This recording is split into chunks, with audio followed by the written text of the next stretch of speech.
Okay, so in the product differentiation slides, I think we had quite a few exercises. Is everyone happy with the test before we begin? Not test, whatever it is, coursework. Doesn't seem too bad. Okay. So what do we have here? We had some exercises.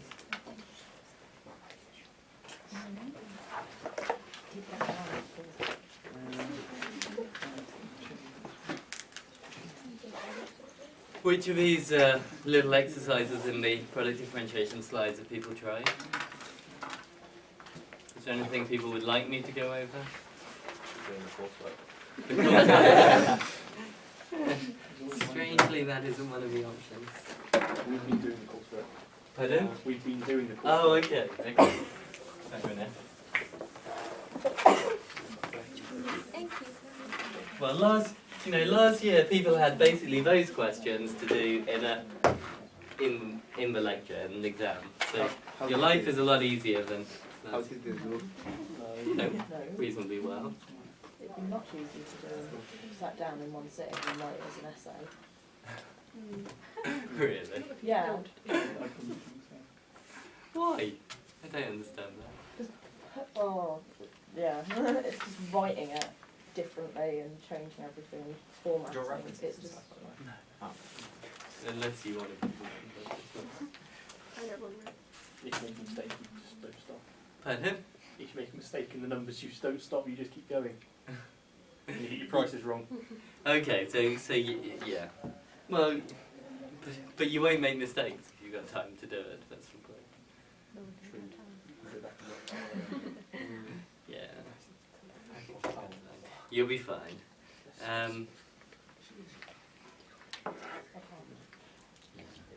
Okay, so I don't know. We had this slide, 21. I don't have a visualizer, so I can't project things.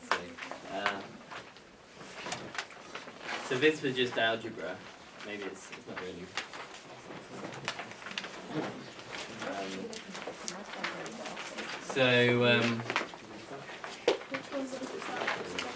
The second stage, what price should firms set?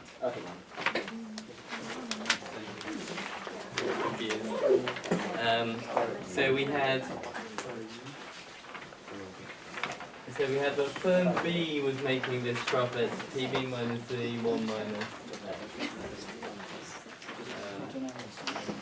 so this was the hoteling model with quadratic costs. Okay, this was the second stage of the hoteling model with quadratic costs. So we found that the different consumer was at this point x star, which is equal to PB minus PA plus PB squared minus A squared over 2PB. Okay, and we'd already worked out that dx star dPB was equal to 1 over 2TB minus A. So, because where's PB? PB's here. Okay, so derivative is just 1 over 2. So we knew that, and we wanted to work out. So this was the profits of firm B. We wanted to work out firm B's first order condition. So d pi b d PB. So normal thing, we're using the product rule, so derivative of this, well PB occurs there, so that's just 1. So this is 1 minus x star, plus this thing times derivative of this thing.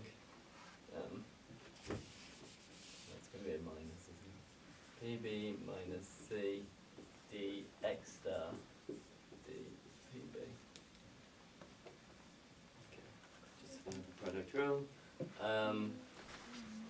So plugging everything in, this is going to tell us that 1 minus x star minus PB minus C all divided by 2TB minus A. There. That thing me plug in for x star. 1 minus. Things get a bit messy. PB minus PA plus T B squared minus A squared over 2 DB minus A.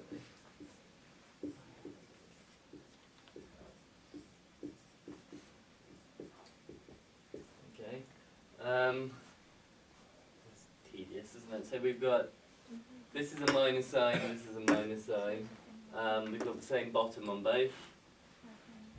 So we've got, in total we've got 2 minus PBs.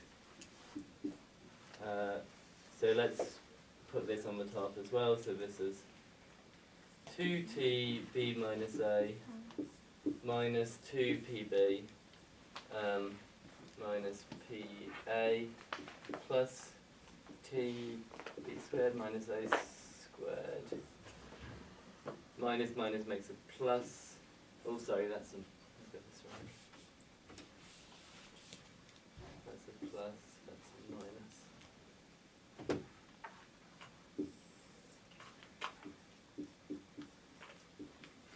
Does that make sense? Tell me if I make a mistake. Okay, so this is equal to 0. Okay, so what's on the bottom doesn't matter. So we can just get rid of that. You know, if this thing was equal to 0, then the thing on top must be equal to 0. So here we've got PB, so we can take PB over. Put PB on this side, so 2PB is equal to all of this. So PB must be equal to all of this divided by 2. And what is this right? So the question said C plus 2 times TB minus A, yeah, we've got that. Plus PA, yeah, we've got that. Minus T squared, T squared minus A squared. So that's, you know, the question was verify that that expression is right. Okay, so we got that.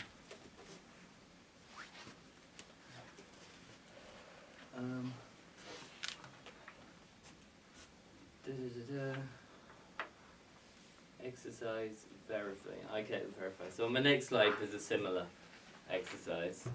Okay, so we worked out the price for firm A wanted to set. Now we're going to work out the price that firm B wants to set. Hit the bosh.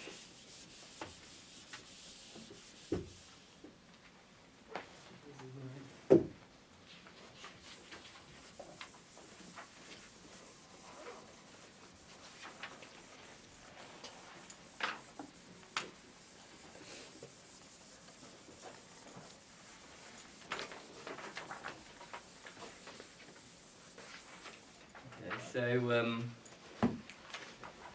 how are we doing this? Okay, so we had an equation for PA in terms of PB, we had an equation for PB in terms of PA.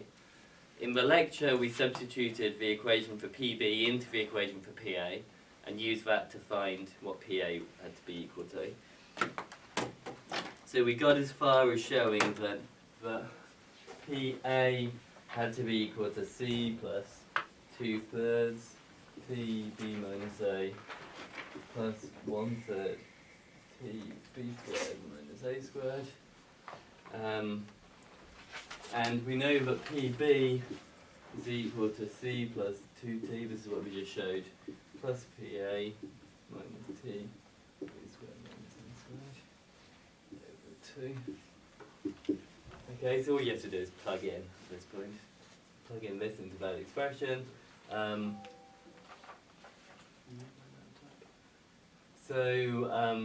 You're going to get 2C,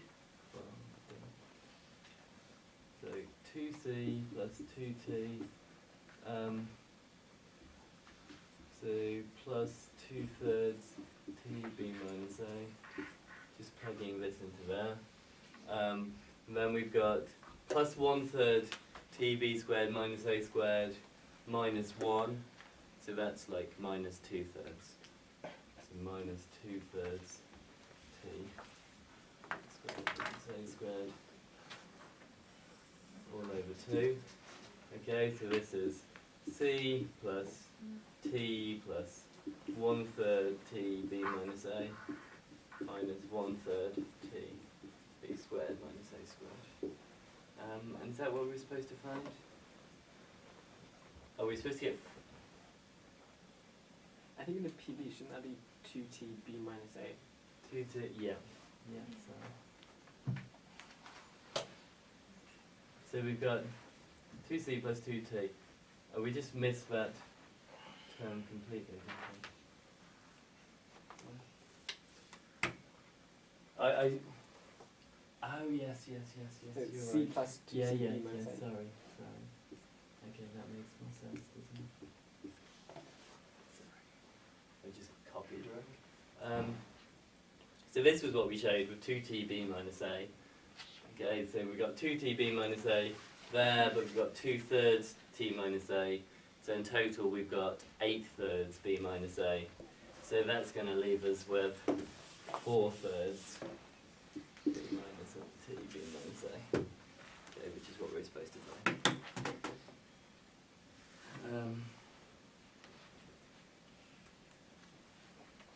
So these exercises were just algebra, really. You know, these Hotelling models aren't that difficult. The only thing you have to know is where the indifferent consumer, is that you're finding the indifferent consumer to start with. Once you've done that, everything else is just algebra.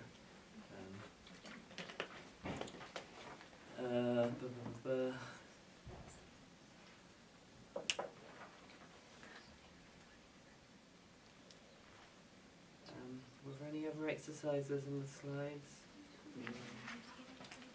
So there were some at the end. So exercise 7.6, question 2, 3, and 4.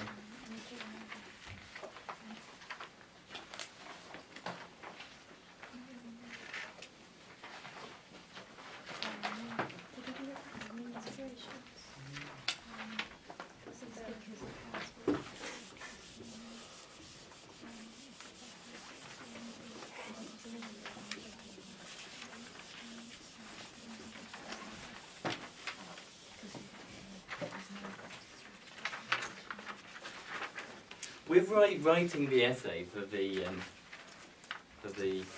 test, yeah, my suggestion is if you're doing one of my questions, you should do the maths first. You know, go through the maths, get to the end, because it's maybe only in the last few parts that you'll kind of realise what you might want to say in an essay. But yeah, I don't see that the essay bit should be so much more of a problem. Would you prefer like separate essays or group essays? Well, you know, you've got the freedom to do it in a group, which is it's good for me if you do it in a group. But you mark us down. Yeah. Well, by a tiny amount, 2/3 of a mark. What's the paper out of? Like 4,000? Because that's nothing. Or is it out of 100? Is each mark a percent? Yeah, it's out of 100. Yeah. Someone asked me this question and I didn't kind of understand what they meant, but yeah, it's out of 100. So it's not. It's 2%. Significant. It's 2% of 0.2 of True. a half of 0.65 if you degree. If you're in a so for 2, You don't yeah, it's a fairly tiny amount. You know, you'll get 98 rather than 100. I don't think anyone would complain about getting.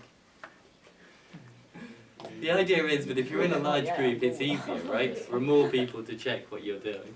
I know you could just hand in, you know, if people start handing in identical essays, obviously I'm going to figure out that they work together and I'm going to knock the marks off anyway. So I'd rather if you work together, you handed something in together. I don't think it's an unfair penalty. If it wasn't a penalty, then people who did work alone, you know, they would feel a bit penalised. And particularly with resets, you know, some people inevitably, I don't know, someone gets ill, they can't do the coursework. There has to be a way that they can do the coursework later. And if it wasn't for the penalty, it would be really unfair against those people. It is a fairly tiny penalty.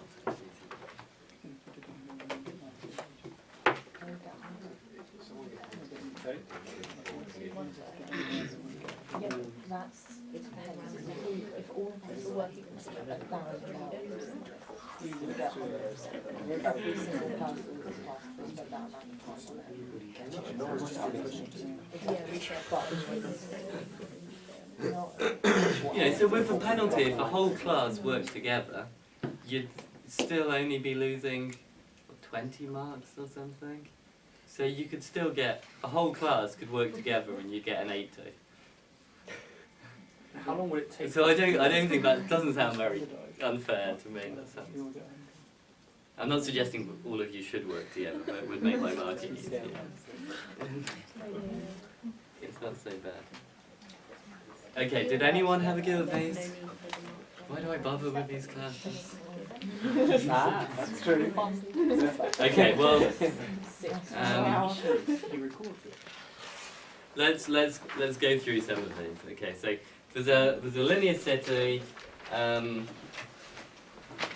Okay, so here's our linear city. It's a road from 0 to 1, and according to the question, there's so this is exercise 7.6, number 2. There's one restaurant located in the centre of a street. Okay, so here's our restaurant. The restaurant has 0 marginal cost, consumers uniformly distributed on the street, blah, blah, blah. So the transport cost is $1 for each unit of distance. Okay, so going from there to there, you're going to pay 50 cents. There to there, 50 cents. Utility of a consumer who lives A units of distance from the restaurant is given by U equals B minus A minus P. Okay, so A here is the distance they travel, P is the price, and B is some constant. But the consumer also has the choice of not eating at the restaurant at all, in which case they get a utility of 0. Okay, so consumers are never going to walk to the restaurant if it gives them a negative utility. Yeah, so this question might help with the coursework. Okay, so the question says, suppose we know that 0 is less than B is less than 1. Find the number of consumers eating at this restaurant. Calculate the monopoly restaurant's price and profit levels. Okay, so if B is small, so if B is less than 1,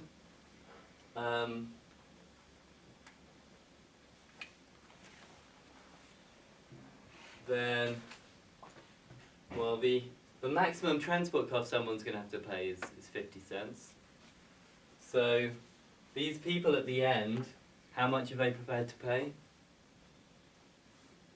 So if you're at 0 or 1, how much are you prepared to pay for your meal? Up to half? Yeah, up to 50 cents. So one thing the restaurant could do is the restaurant could charge everyone 50 cents for a meal. But maybe the restaurant can do better than that by charging a higher price in the knowledge that some people just won't buy from the restaurant at all. Okay, so suppose the restaurant charges a price bigger than a half. What's going to happen? How are we going to solve the model if the price is bigger than a half?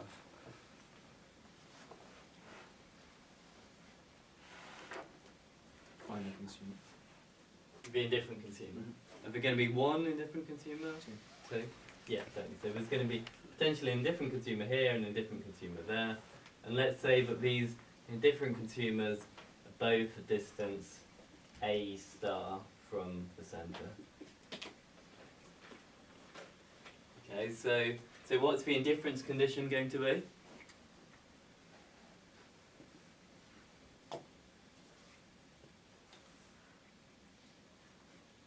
One minus B equals A star. Sorry, 1, where's the 1 coming from? The B is less than 1, isn't it? B is just anywhere in the end. So what are their two choices? stay at home or not come along. Yeah, so if they stay at home, they get this. If they don't come along, they get this. So if they're indifferent, the two things must give equal utility. So the indifference condition is that naught is equal to B minus A star minus P. So the indifferent consumer is located at this point, A star, which is equal to B minus P. So we know where the indifferent consumer is, so we know what demand is. What are firm's profits going to be? Marginal cost was 0. A minus A P, A star P. No, 2A star P. A star minus B. B minus B star. So demand, okay, so yeah, demand was 2A star, price is P, so 2A star P. Does that make sense? Okay, so demand, all of these consumers and these consumers are buying from the restaurant, so the total demand is 2A star, that's quantity, price is just equal to P. Okay, so this is 2 times B minus P times P. So what price would they like to set? Assuming that there's an interior solution. If there was an interior solution to this problem, what price would they like to set?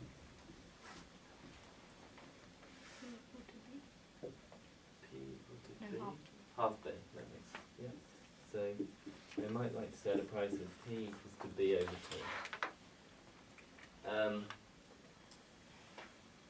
But this is only going to be valid if A star is less than a half. Okay, with A star can never be bigger than a half. So this criteria is only valid when A star is less than a half. Okay, so A star less than a half. Well, what does that mean? That means that B minus B over 2. Okay, so price is B over 2. B minus B over 2 is just B over 2. So that means B over 2 is less than a half. Okay, which means B is less than 1. So, because we know B is less than 1, we know B over 2 is less than a half, so we know A star is less than a half. So, in fact, there is an interior solution here. So that's why this B less than 1 was just the information we needed in order to solve the problem. Okay, we can kind of work backwards. If B is less than 1, B over 2 is less than a half, so B minus P is less than a half, so A star is less than a half. So that means not everyone is buying the good. Okay. So this price equal to B over 2, the firm is maximising their profits, and they're doing that by deliberately not selling to some consumers. They always have the option of selling a price equal to a half, at which everyone's going to buy. Was that right? No, this wasn't right, was it? So the price at which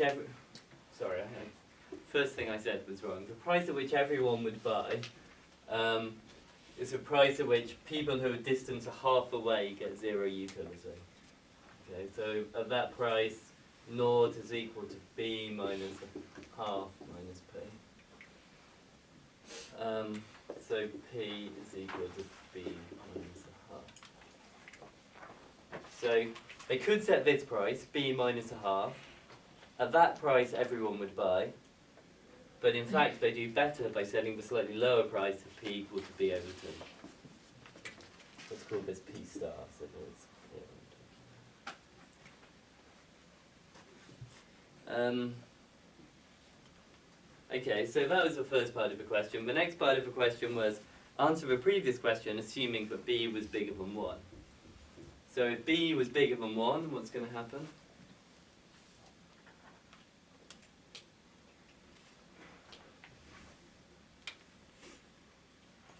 What price would they like to set?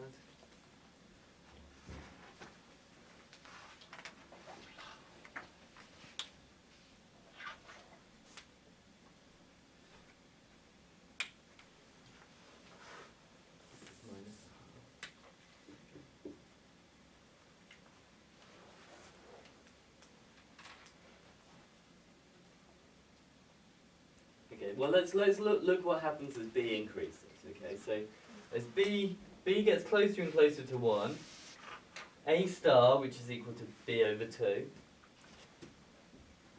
that gets closer and closer to a half.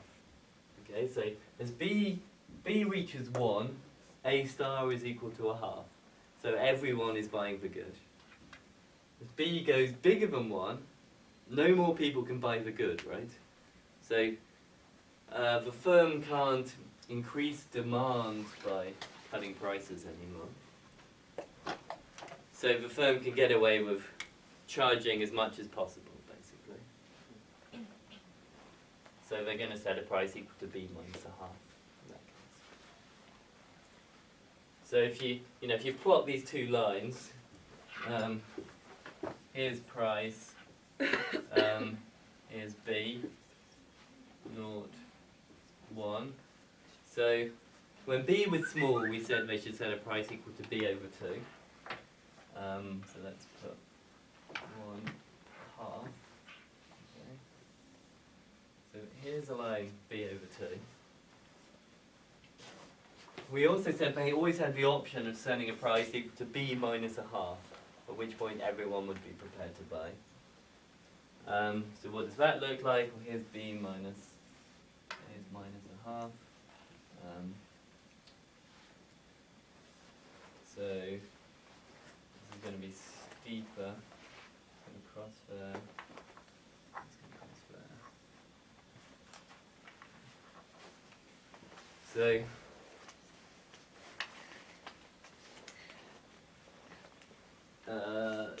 So for high values of b minus a half. For b above 1, b minus a half is bigger than b over 2. So given that they're not going to lose any demand, they prefer this one.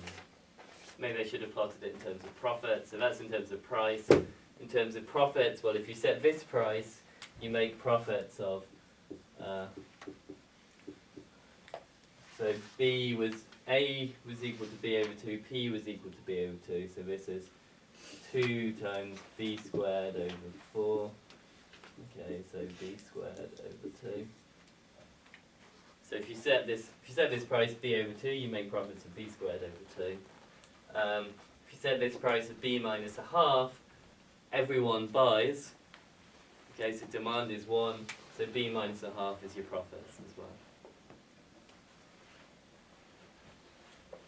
So if we draw in terms of profits,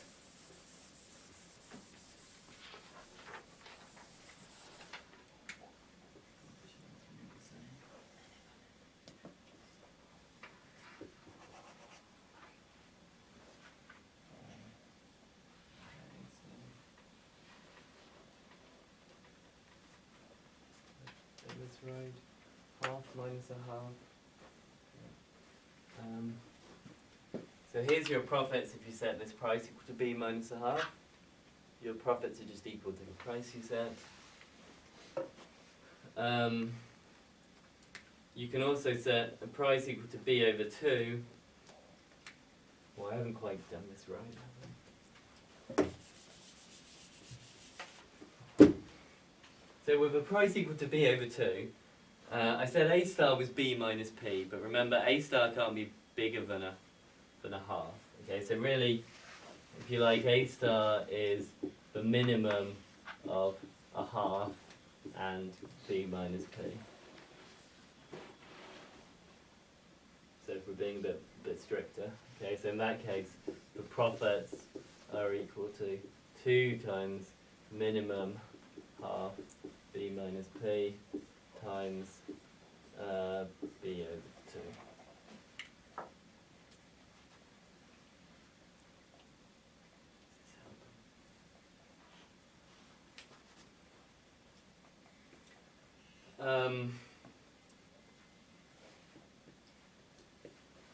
Well,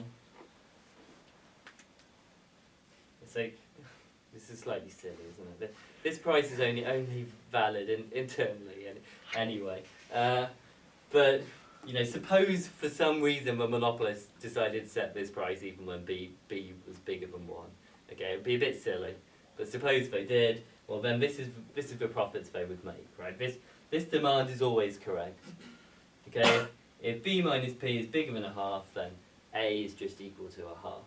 You know, you can never have more than the whole line buying your good. Okay, so suppose for some reason that they set this price anyway, then this would be their profits. So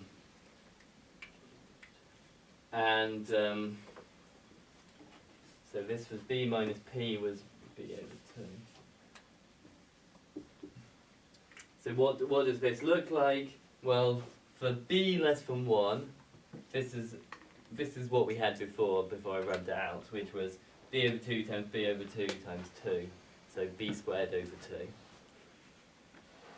So to start with, this profit looks like B squared over 2. Okay, so when B is 1, it's going to be equal to a half. And it's a quadratic. And this is also a half. So it looks like if you set this price, your profits are increasing much faster than if you set this price. But the problem is, with B bigger than 1, now this is just a half.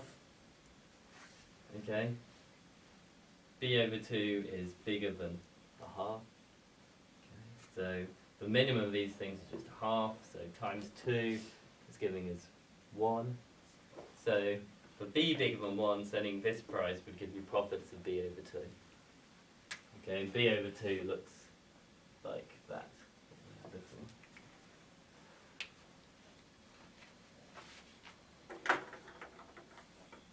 I don't know, I think I've confused you doing it this way, but so what was the argument? Let me go through it again.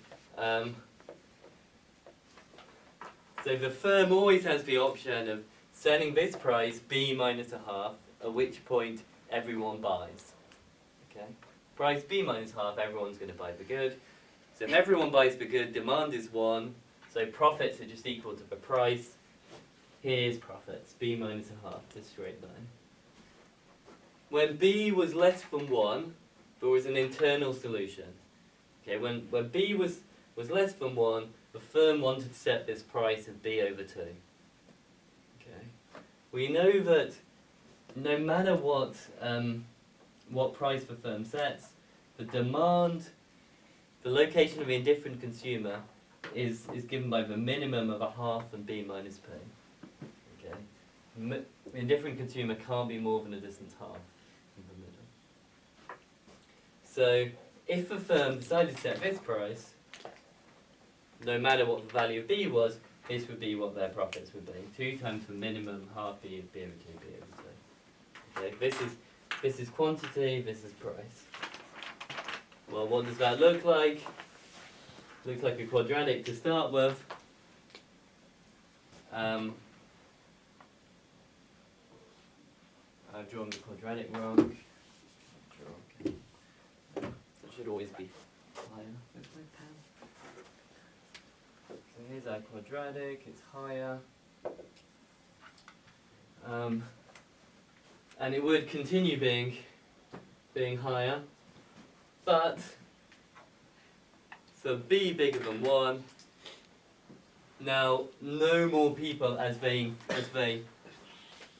increases, there aren't more people buying the good anymore. Okay, demand is staying fixed.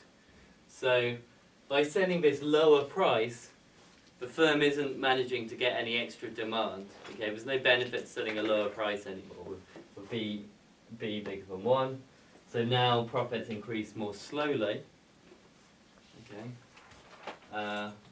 So for high values of B, you want to set this price.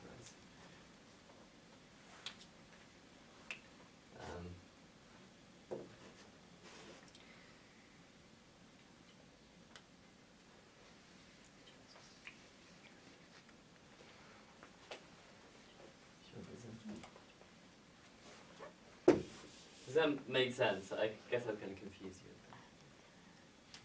Maybe it was easy and I just confused myself.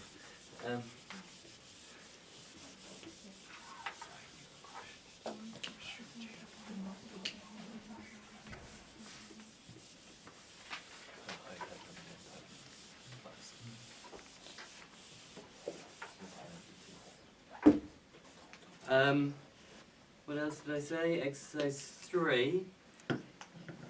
So again, it's another hoteling question.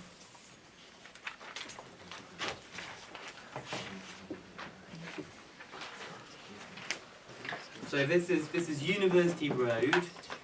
With 2 fast food restaurants, identical food located at the edges of a road. Okay, so let's call them A and B. A and B. Consumers uniformly distributed on the interval. Consumers buy from the restaurant at which price plus transportation is lowest. Okay, wind blows from right to left. Hence, so it's a bit like the hill question I asked you. The transportation cost for a consumer who travels to the right is R dollars per unit. Okay, so if you're going that way, it's R dollars. It's an American book, so everything's in dollars. Whereas if you go to the left, it's only $1.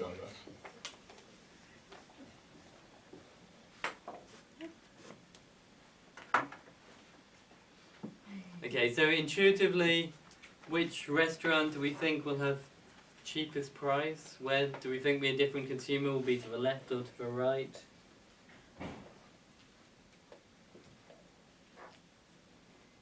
To the right.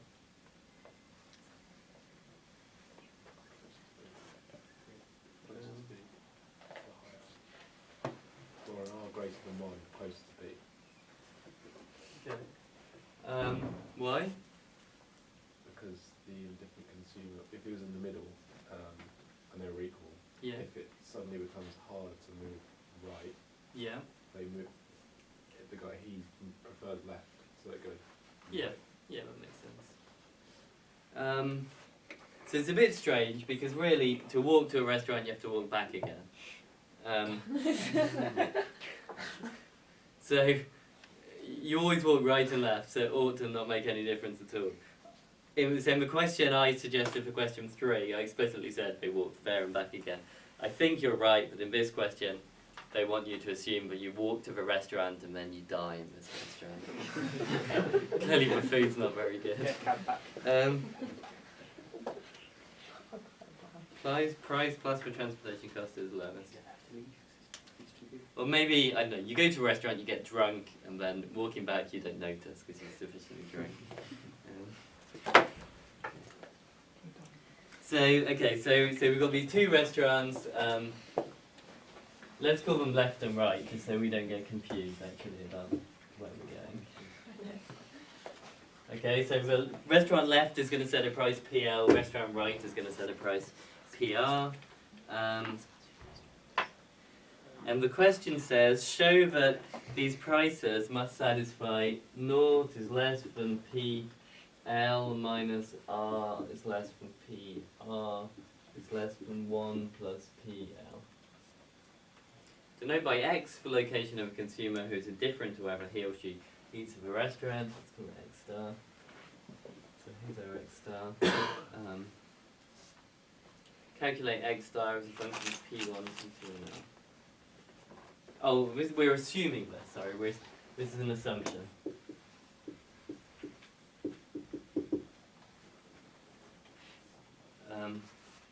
So, remember this is a 2-stage game.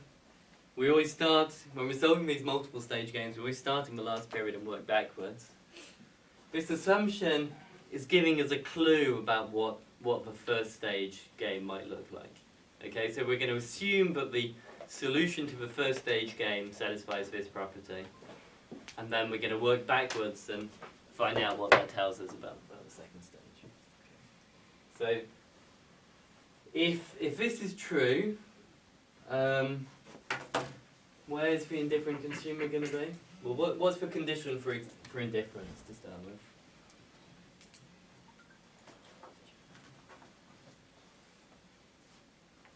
What are the 2 goods, for 2 options the consumer has? Yeah. Okay, so what utility do they get in both cases? So if they go right, they pay a price PR, And what about transport costs? Pardon? R. Times the distance. Yeah, times the distance, which is 1 minus x. If they go left, then this is their distance they walk, x star. Transport cost is $1, so it's just x star.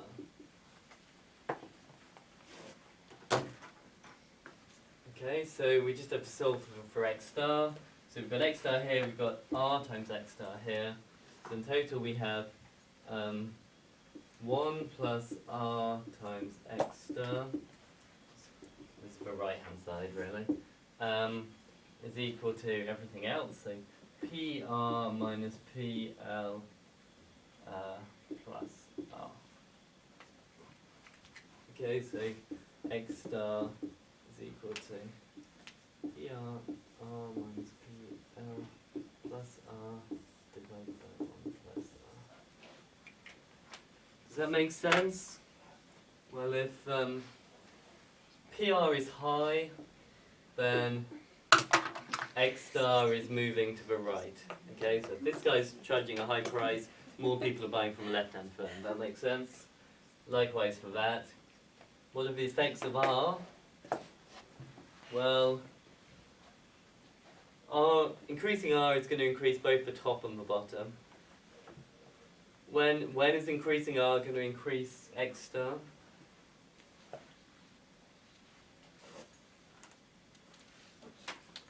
When R is less than 1. R is less than 1. Doesn't it depend on this distance as well, maybe?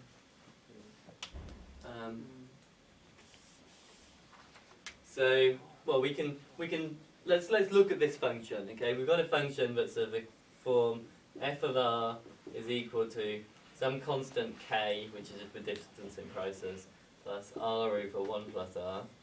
What's the derivative of that with respect to r? Let's find out. Well, f dashed of r is equal to, so using the quotient rule, u dash v minus v dash u divided by v squared.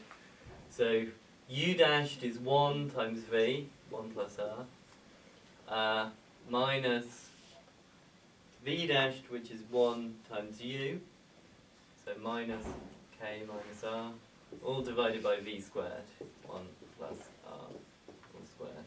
So we've got 1 plus r minus r, 1 minus k, so this is 1 minus k over 1 plus r all squared. My writing. So r is positive. Transport costs are always positive. So this is positive on the bottom. So what matters is 1 minus k.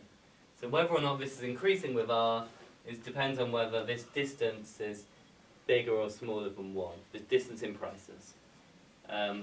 So if PR minus PL is less than 1, PR minus PL is like our K here, then 1 minus K is positive, okay, so X star is increasing in R. So PR is minus PL is less than 1, then the X star dr is positive. Otherwise, if PR minus PL is less than 1, then the opposite is true. dx star dr is negative. Okay, well, we were told to assume that PR is less than 1 plus PL. So PR minus PL is less than 1. So we were told to assume this case. It's less than twice. The second yeah. interval.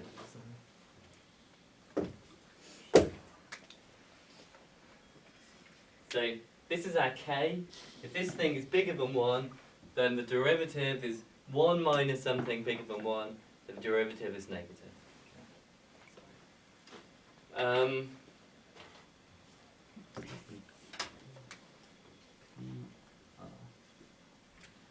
Okay, so we were told to assume this case. We were told to assume that PR is less than 1 plus PL, so PR minus PL is less than 1.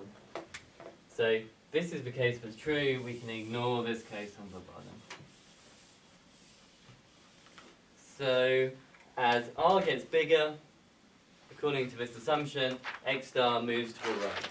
Okay, this is exactly what you said to start with. When R is big, the indifferent consumers moving to the right hand side.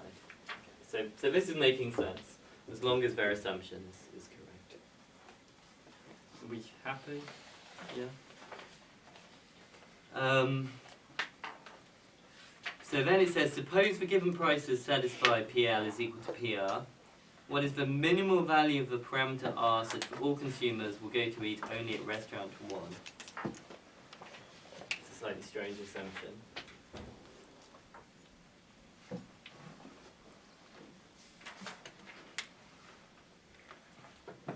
We haven't used, so we didn't really use their assumption in deriving this difference condition. Did we?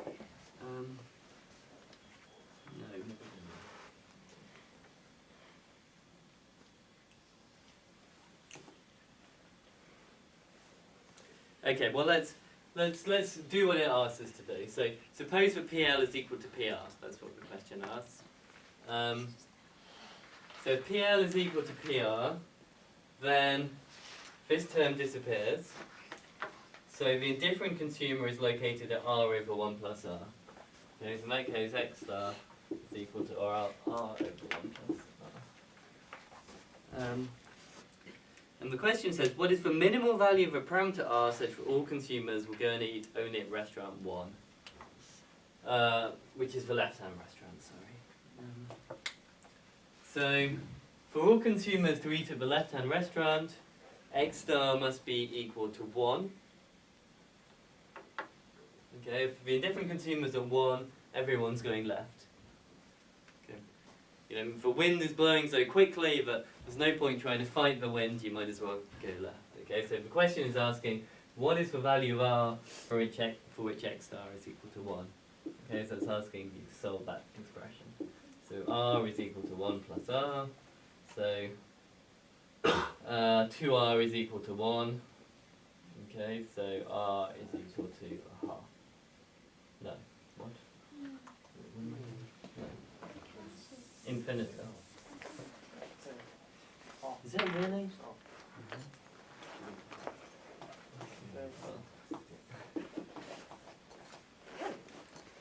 It's obvious, isn't it? The something is equal to 1 plus something, so the something must be infinity. So if the wind is blowing infinitely fast, everyone goes left. Slightly strange question. You can't fight an infinitely fast wind.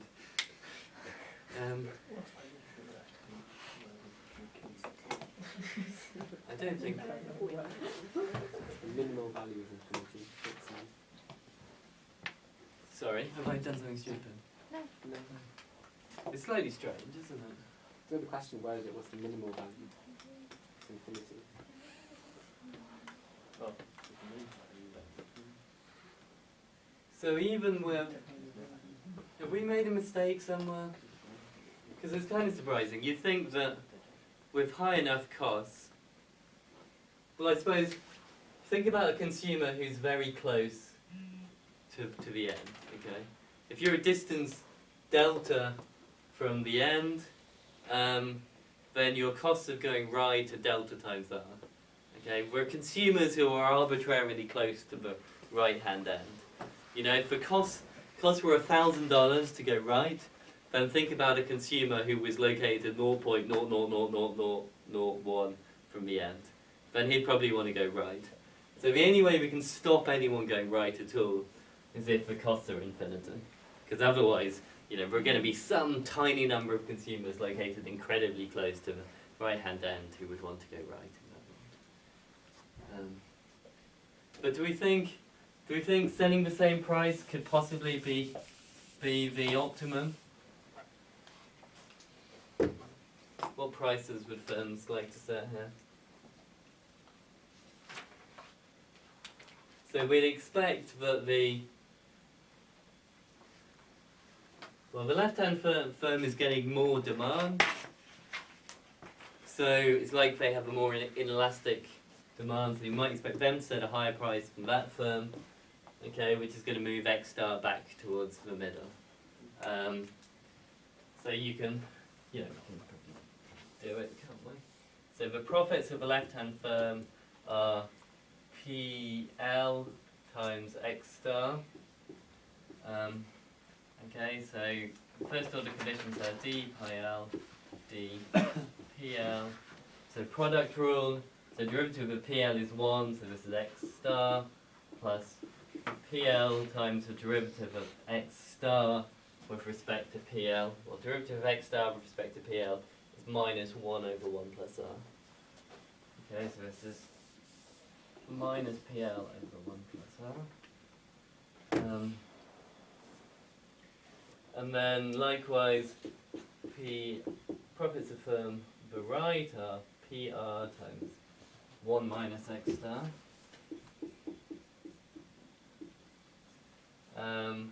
So PR, same thing again. Okay, so derivative of this is 1, so this gives us 1 minus X star. Times this times the derivative of that. Okay, so this is going to give us minus PR. So the derivative of X star with respect to PR is 1 over 1 plus R.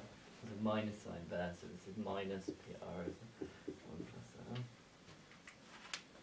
R. And then we just have to substitute in to solve. It's an easy way to do it. Substituting for X star. Substituting for X star. Okay. Well, we can get rid of all of the X stars just by adding the two together. But does it help? We then get an expression in PL plus PR. Well, let's do that. Okay, so if we add the two equations together, naught is equal to this, naught is equal to that, so naught is equal to the sum of the two. So when we add the two, the X stars cancel, so we get naught is equal to 1 minus PR plus PL over 1 plus R. Okay, so 1 is equal to this thing. Okay, multiplied by 1 plus R, so 1 plus R is equal to this thing. 1 plus R, bracket it down. So we know that the two prices sum up to 1 plus R. So as R increases, both firms are able to increase their price. Okay, remember before we had the price was increasing in the transport cost. Now we see that the sum of the two prices is increasing in the transport cost. But this doesn't particularly help. We still need to substitute in. So PR. So let's say that PR is equal to 1 plus R minus PL. Okay. So X star, plugging in here, got 1 plus R minus PL, so this is 1 plus R minus 2PL plus R divided by 1 plus R. So this is actually 1 plus 2R.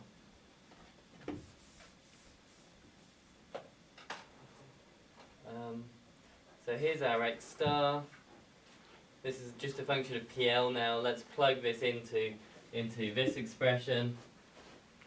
So it says that naught is equal to 1 plus 2R minus 2PL over 1 plus R. That's our X star minus this minus PL over 1 plus R. So in total we've got minus 3PL over 1 plus R. If naught is equal to this, then naught is equal to the same thing without 1 plus R on the bottom. So 3PL is equal to 1 plus 2R. PL is equal to 1 plus 2R divided by 3. So the left-hand price is increasing in R, and it's increasing with a multiple of 2/3. So the left-hand price, remember the left-hand price plus the right-hand price is increasing with a multiple of 1. So the left-hand price is increasing more quickly than the right-hand price as R increases. Okay, if you plug this into this expression, you get an expression for PR, and it will have 1/3 in front of the R, right? So what we see is that it's the left-hand firm who's going to be increasing their price quickly as transport costs increase, which makes sense. Okay, everyone wants to walk left because that's the way the wind is blowing. Therefore, the left-hand firm can charge a high price. Okay. You all look very bored. I guess I'll let you go.